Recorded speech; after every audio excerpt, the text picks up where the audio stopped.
Et si je te disais que ton corps commence l'année sans attendre ton avis, pendant que tu écris consciencieusement tes résolutions sur un papier neuf, pendant que tu partages tes vœux à minuit précis, pendant que tu imagines, les yeux fermés, la version transformée de toi que tu espères devenir, ton enveloppe physique, elle, a déjà pris les devants.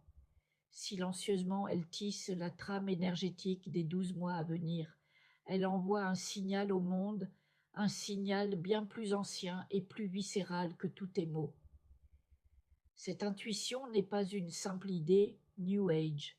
C'est un savoir qui traverse les siècles, une sagesse du corps que nos esprits modernes ont parfois oubliée. Aujourd'hui, je veux partager avec toi cette perspective, héritée de traditions comme la Kabbale, et te montrer comment aligner cette enveloppe charnelle avec la plus haute de tes intentions. Et surtout, c'est crucial, je veux te donner les clés pour recalibrer ton départ si tu sens au fond de toi que tu as déjà déraillé, parce que l'alignement n'a pas d'agenda. Son temps, c'est toujours maintenant. Le véritable départ se joue dans l'incarnation, pas dans l'intention. Dans de nombreuses sagesses ancestrales, dont la voie mystique de la Kabbale, le début de l'année ne se résume pas au changement d'un chiffre sur un calendrier. C'est un phénomène bien plus profond. L'année commence véritablement lorsque la foi, l'émouna, descend des hauteurs éthérées de la pensée pour venir habiter concrètement les gestes. Lorsque la confiance cesse d'être un concept flottant dans ton esprit pour devenir une posture tangible, un souffle, une présence. Avant même que ta conscience n'ait fini de formuler son premier souhait, avant même que ta to-do list ne soit rédigée, ton corps a déjà pris position. Il a parlé, par la façon dont tu te tiens, légèrement voûtée ou poitrine ouverte, par le rythme de ta respiration, courte et hachée, ou profonde et calme, par la seconde peau que tu as choisie ce matin-là, tes vêtements. Voici le secret que peu de gens réalisent et qui explique pourquoi tant de bonnes résolutions s'étiolent avant mars. La vie, le monde, l'univers, appelle-le comme tu veux, répond moins à la complexité de tes plans qu'à la simplicité de ta fréquence incarnée. Tu peux répéter comme un mantra, cette fois c'est différent, je vais tout changer. Mais si, chaque matin de ce mois de janvier crucial, tu revais inconsciemment l'uniforme de l'ancien toi, celui qui doutait, qui se cachait, qui attendait, alors c'est cette version antérieure que le monde continuera de rencontrer. Et, par un principe de miroir parfaitement juste, c'est cette version qu'il continuera de nourrir et de conforter. Le corps ne ment pas, il témoigne. La boucle des commencements identiques, le scénario qui se répète. Cette scène te parle-t-elle? Elle est étonnamment commune. Le 1er janvier arrive. L'agenda sur ton bureau est neuf, vierge de toute erreur. Les espoirs dans ton cœur sont intacts, purs. L'air semble effectivement chargé de potentiel. Mais si tu t'arrêtes un instant, si tu fais ta propre écologie intérieure, tu sens sous la surface la même crispation familière au creux de tes épaules, le même murmure de doute à peine audible qui persiste. Cette sensation étrange et lancinante de rejouer un film dont tu connais déjà chaque scène, chaque dialogue, chaque dénouement décevant. Ce sentiment n'est pas un signe de faiblesse ou de paresse. Ce n'est pas parce que tu n'essaies pas assez. C'est souvent le symptôme d'un décalage silencieux mais fondamental entre ton aspiration et ton incarnation. Ton esprit lumineux et volontaire veut tourner la page, écrire un nouveau chapitre. Mais ton corps, gouverné par la mémoire cellulaire et l'habitude, rejoue, jour après jour, la même introduction. Il est coincé dans la bande-son de l'année passée. Et dans cette lutte discrète, c'est souvent le corps qui l'emporte, car son langage est plus primal, plus immédiat. L'habillage, bien plus qu'un geste pratique, un acte de programmation symbolique. Pour comprendre comment sortir de cette boucle, Il faut voir les premiers jours de l'année sous un angle différent. Ils ne sont pas des jours ordinaires. Dans cette perspective kabbalistique, ils sont germinatifs. Chaque action posée, chaque parole dite, et surtout chaque choix vestimentaire fait à ce moment précis est une graine, une zéra que tu plantes délicatement dans le sol encore frais du futur.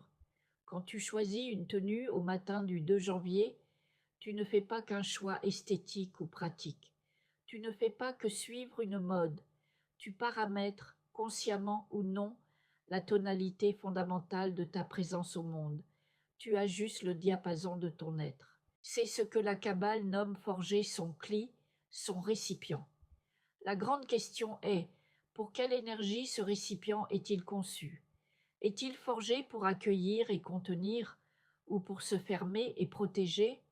Sa forme est-elle tournée vers l'ouverture, le mouvement, l'échange, ou vers la rétention, la sécurité, la préservation?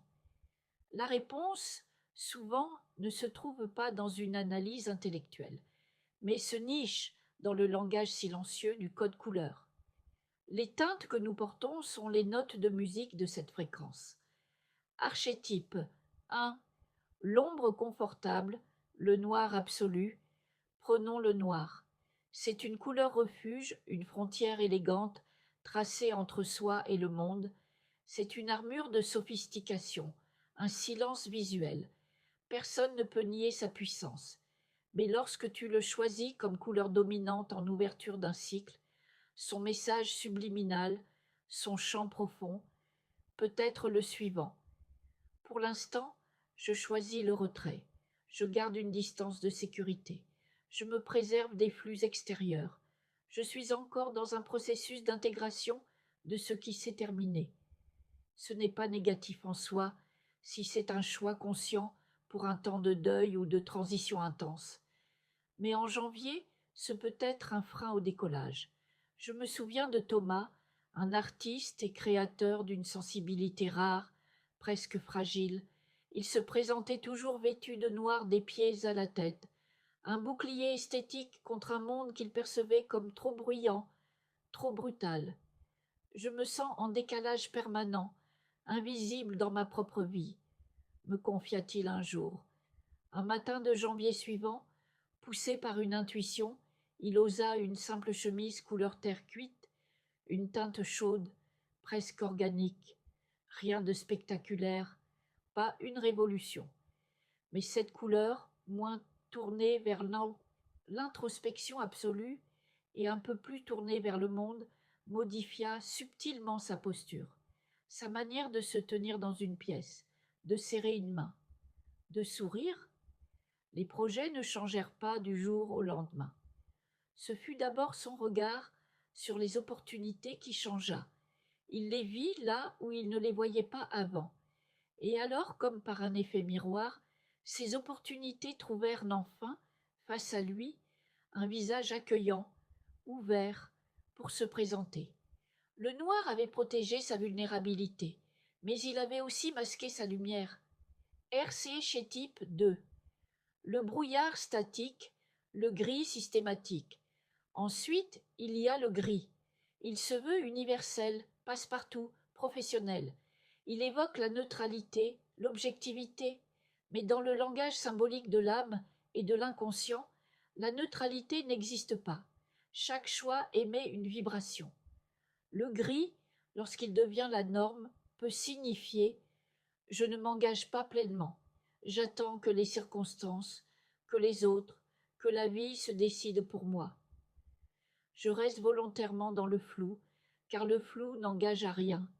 C'est la couleur du peut-être, perpétuel.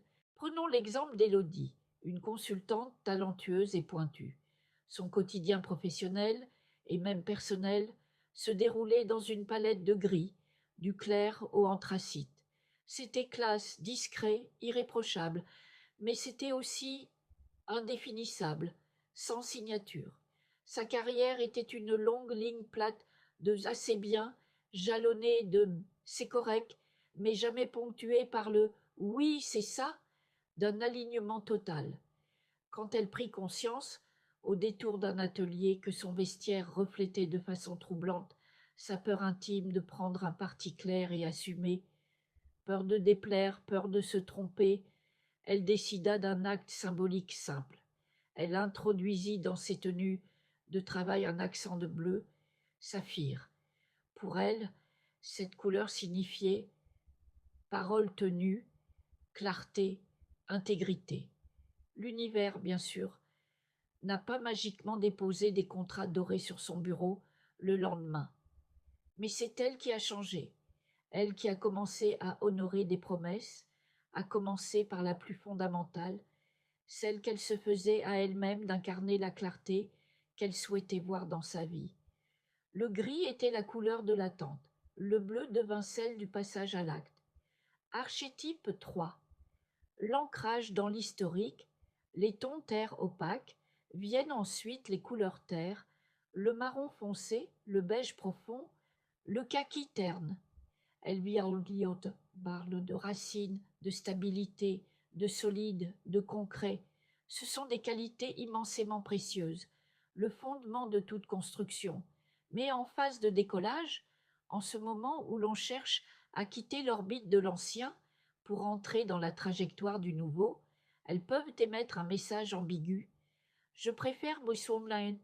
Au fond, la sécurité rassurante du connu au vertige excitant du possible.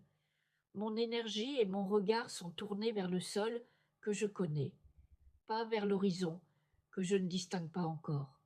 Attention, il ne s'agit pas de rejeter ses racines, de renier son histoire ou son besoin de sécurité. Ce serait dangereux et contre-productif. Il s'agit de ne pas s'enterrer vivant dans son propre passé. Le passage d'une couleur terre opaque et lourde à une teinte terre plus lumineuse et porteuse de vie, comme un vert olive profond, un bleu acier ou un terracotta chaleureux, peut faire toute la différence. Symboliquement, c'est garder la connexion à ses racines tout en levant résolument la tête pour regarder vers l'avenir. C'est la nuance cruciale entre être ancré, solidité, qui permet de grandir, et être entravé, poids qui empêche de bouger. Le marron peut dire je suis stable, mais il peut aussi murmurer je suis bloqué. Archétype 4, la spirale intérieure, le violet profond. Enfin, réside le piège peut-être le plus subtil et le plus insidieux car il se part des atours du sacré. Le violet, particulièrement dans ses nuances profondes, aubergine, violet royal, est traditionnellement lié à la spiritualité, à la connexion au divin, à la couronne, Keter, dans l'arbre de vie kabbalistique. C'est une couleur de transcendance, de transformation intérieure profonde, mais c'est précisément là que réside le risque. C'est une énergie presque exclusivement verticale et introspective. En faire sa couleur signature d'ouverture d'année, c'est prendre le risque de canaliser la quasi-totalité de son flux énergétique vers un travail intérieur, une quête spirituelle ou une introspection intense, laissant très peu de force vitale disponible pour la manifestation concrète, terrestre et matérielle. C'est l'erreur classique du chercheur spirituel pur et dur, être si profondément connecté à l'invisible, au subtil, à l'éther qu'on devient paradoxalement invisible, inefficace ou désincarné face aux opportunités et aux demandes du monde terrestre. L'équilibre, ici, n'est pas de bannir le violet, mais de savoir séparer et honorer les temps distincts. Un vêtement violet pour le temps de la méditation, du recueillement, du travail sur soi, et un vêtement d'une autre vibration, blanc, or, bleu clair, vert, pour le temps de l'action dans le monde, de la rencontre, de la réception et de la matérialisation des projets. Le violet en janvier peut signifier « je suis en voyage intérieur ». Assure-toi simplement de ne pas manquer, à cause de cela, le train extérieur qui passe. Si tu t'es reconnu dans l'un de ces archétypes, le temps de la recalibration. Si, à la lecture de ces lignes, un sentiment de familiarité te saisit, si tu reconnais l'un de ces patterns dans tes choix des derniers jours, je t'invite à faire une chose simple. Arrête-toi, pose ce que tu fais et respire profondément. 3 fois. Il est fondamental de comprendre ceci. Il n'y a pas eu d'erreur, pas de faute spirituelle. Il y a seulement un feedback, une information précieuse sur le décalage qui a pu exister entre tes différentes portions de part. Le mois de janvier n'est pas un interrupteur binaire qui se coupe le 31 au soir. C'est une porte qui se ferme lentement, graduellement. Tant qu'elle n'est pas verrouillée, tant que l'énergie du commencement est encore perceptible dans l'air, le champ des possibles reste malléable, modelable. Tu possèdes toujours le pouvoir de reprogrammer la fréquence, de recalibrer le signal émis. Protocole de recalibrage, un acte souverain. Pour ce faire, je te propose un protocole simple mais puissant. Il ne requiert pas d'accessoires rares, mais de l'intention pure. Matériel, un vêtement d'une couleur signal. Non pas une couleur à la mode, mais une teinte qui pour toi résonne comme un oui, une ouverture. Le blanc, pure potentialité, page blanche. L'or clair, clarté précieuse, valeur. Le turquoise, fluidité, communication du cœur, sont des archétypes puissants. Mais ta couleur à toi est la meilleure. Un carnet et un stylo, l'écrit encre, 5 minutes de solitude et d'intention pure. Le processus, étape par étape. 1. L'écriture diagnostique. Ouvre ton carnet. Écris cette phrase en la complétant avec une honnêteté bienveillante. En choisissant de porter, nomme, la couleur / les couleurs concernées, ces derniers jours, je pensais exprimer quelle qualité, protection, élégance, neutralité. Je réalise aujourd'hui avec douceur que je semais peut-être aussi quelle limite, flou, retrait, fixation sur le passé. Cet acte n'est pas un jugement, c'est une prise de conscience lucide. 2. L'ancrage de la nouvelle intention. Sur une nouvelle ligne, écrit « À partir de maintenant, je décide d'incarner la qualité depuis nouvelle qualité, clarté, courage, ouverture, fluidité. » 3. Le transfert symbolique. Dépose cette page ouverte ou arrache-la délicatement et place-la sous le vêtement signal que tu as choisi. Visualise pendant un instant la vibration de cette nouvelle couleur imprégnant le papier, neutralisant doucement l'ancien programme et le remplaçant par le nouveau. 4. L'incarnation. Enfile le vêtement. Tiens-toi debout, les pieds bien ancrés au sol. Pose une main sur ton cœur. Ferme les yeux si cela te semble bon. Puis d'une voix claire, paisible mais ferme, déclare à l'air libre. Cette enveloppe est maintenant accordée à mon essence la plus vraie. Elle n'est plus un habit hérité du passé, mais le réceptacle clair et conscient de l'intention que je choisis librement pour écrire ce nouveau chapitre. Je suis ouvert, aligné et pleinement disponible à ce qui vient. Là, ce que tu viens d'accomplir n'est pas un sortilège, ni une recette magique garantie. C'est bien plus beau et plus puissant que cela. C'est un acte souverain de redéfinition de soi. Par ce geste simple mais chargé de sens, tu donnes un ordre clair à ton subconscient, à ta mémoire cellulaire et à ton corps tout entier. Écoutez, notre histoire commune, à partir de cet instant précis, change de trajectoire. Nous tournons la page et nous écrivons ensemble un nouveau départ. L'abondance véritable, le shefa des traditions, ne se commande pas comme un plat à emporter. Elle ne se manipule pas. Elle s'attire irrésistiblement par la cohérence, par l'alignement, par la beauté d'un être devenu accordé à lui-même. En alignant ton apparence la plus extérieure, ces tissus qui touchent ta peau, avec ton aspiration la plus intérieure et la plus élevée, tu ne fais pas un vœu pieux lancé dans le vide. Tu deviens toi-même par ton être tout entier, le réceptacle le plus accueillant, le plus vibrant et le plus fidèle pour la vie même que tu appelles de tes vœux. Tu deviens un aimant, non par la force de ta volonté, mais par la pureté de ta résonance. Et maintenant, je te pose la question la plus concrète, celle qui scelle tout cela. De quelle couleur, profondément, as-tu envie de te vêtir pour que cette année qui commence ne puisse tout simplement pas te rater? La réponse n'appartient qu'à toi. Elle est le premier mot de ton nouveau chapitre.